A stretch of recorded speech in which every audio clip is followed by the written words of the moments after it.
Welcome back to China Price Watch. Today is all about the price of Baijiu. Earlier, we looked at the decreasing Baijiu prices, and now we'll look at how public funds could indirectly affect such price changes.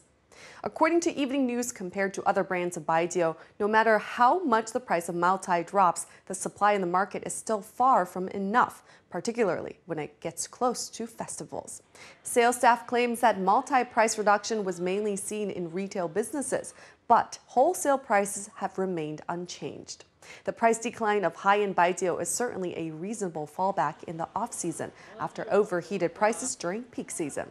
Others also believe that the strict control of three public consumptions helped to reduce the over-high Maltai prices. In the previous NPC and CPPCC conferences, the topic of three public consumptions was highly debated. An official from the China Association of Poverty Alleviation and Development submitted a proposal to prohibit the use of public funds to buy Maltai.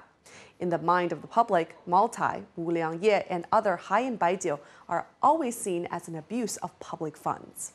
However, insiders point out that the price decreases of Maltai and Wuliangye is not necessarily going to help ease the controversy of public fund spending. This, they believe, is too optimistic because the root of the problem is not with the particular Baijiu brands.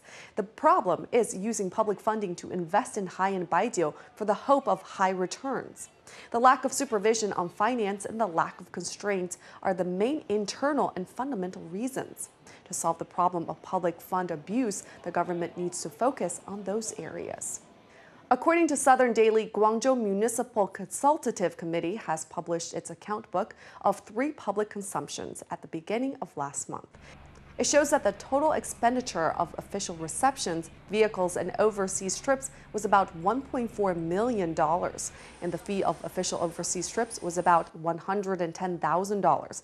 The purchase and maintenance of official vehicles cost $730,000, and the official reception expenditure was $560,000.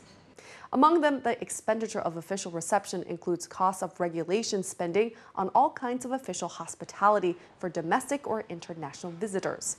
Take, for example, in 2010, 228 visitors came to Beijing from the National Consultative Committee of other provinces, as well as visitors from Hong Kong, Macau, Taiwan, and overseas. From the expenditure data, we can conclude that the daily spending on official receptions is about $1,570, while it costs $2,500 per batch.